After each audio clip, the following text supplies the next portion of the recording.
Operation सिंदूर में शामिल रहे MH-60 रोमियो हेलीकॉप्टर के एक और स्क्वाड्रन को नौसेना प्रमुख ने कमीशन किया। आज तक संवाददाता मंजीत सिंह नेगी ने इस मौके पर नौसेना प्रमुख एडमिरल दिनेश के त्रिपाठी से एक्सक्लूसिव बातचीत की है। किस तरह से आप इसको देखते हैं, खासतौर से इसकी एक स्क्वाड्रन पहले कोच्चि में स्थापित हो चुकी है और ये स्क्वाड्रन किस तरह से भारतीय वायुसेना की जो एयर पावर है उसको बढ़ाएगी? देखिए, मल्टी रोल हेलीकॉप्टर्स जो होते हैं वो उनको एक तरह से हम फ्लाइंग फ्रिगेट कहते हैं नेवी में, क्योंकि ये मल्टी रोल जैसा नाम है इनका, ये एंटी सबमरीन वॉरफेयर भी कर सकते हैं, एंटी सरफेस वॉरफेयर भी कर सकते हैं, सर्वेलेंस मिशन भी कर सकते हैं और ज़रूरत पड़ी तो सर्च एंड रेस्क्यू भी कर सकते हैं। और शिप से ऑपरेट करके ये जो शिप की जो मारक क्षमता है, शिप की जो कॉम्बैट रेडीनेस है, उसको कई गुना बढ़ा देते हैं। तो हमारे लिए बहुत खुशी की बात है कि हमने ये 24 MH-60R रोमियोज इंडक्ट जो कॉन्ट्रैक्ट हमने साइन किया था, उसके हिसाब से हमारी जो इंडक्शन प्रोसेस है वो ऑन है। जो 2024 मार्च में हमने एक स्क्वाड्रन जो कमीशन किया था कोचीन में, वो ट्रेनिंग स्क्वाड्रन था। ऑब्वियसली सबसे पहले ट्रेनिंग जरूरी है, जिससे कि जो पायलट्स हैं और उनके जो मेंटेनर्स हैं उनको अच्छी तरह से सीख मिले, जिससे कि जब ये हेलीकॉप्टर्स कॉम्बैट प्लेटफॉर्म से जाके उतरें तो पूरी तरह से इफेक्टिव हों फ्रॉम डे वन।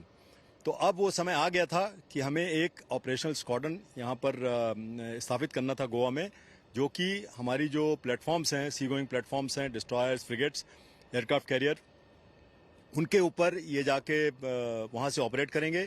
और ये ऑपरेशनली जो हमारी फ्लीट की क्षमता है उसको, चाहे एंटी सबमरीन वॉरफेयर हो, चाहे एंटी सरफेस वॉरफेयर हो और मैरीटाइम डोमेन अवेयरनेस, सर्विलेंस हो, उसको कई गुना बढ़ाएंगे। पश्चिमी सरहद पर चाहे हमारे युद्धपोत जो तैनात हैं, और अब एयर डोमिनेंस की हम बात करें, जो हमारे एयर एसेट हैं, आज जो MH-60 रोमियो हेलीकॉप्टर हों और हमारे जो एसेट हैं, उसकी तैनाती से कितने आश्वस्त हैं आप निगरानी को लेकर?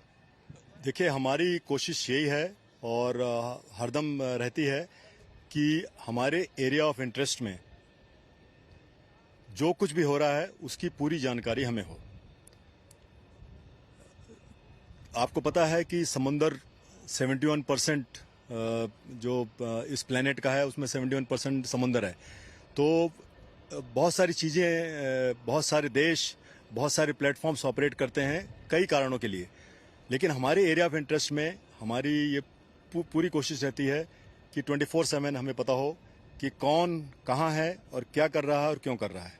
और अगर कोई ऐसा कोई काम कर रहा है जो हमारे देश के लिए या हमारी आर्थिक व्यवस्था के लिए इनिमिकल है, तो उस पर फिर हम एक्शन भी लेते हैं और एक्शन हमने लिया भी है।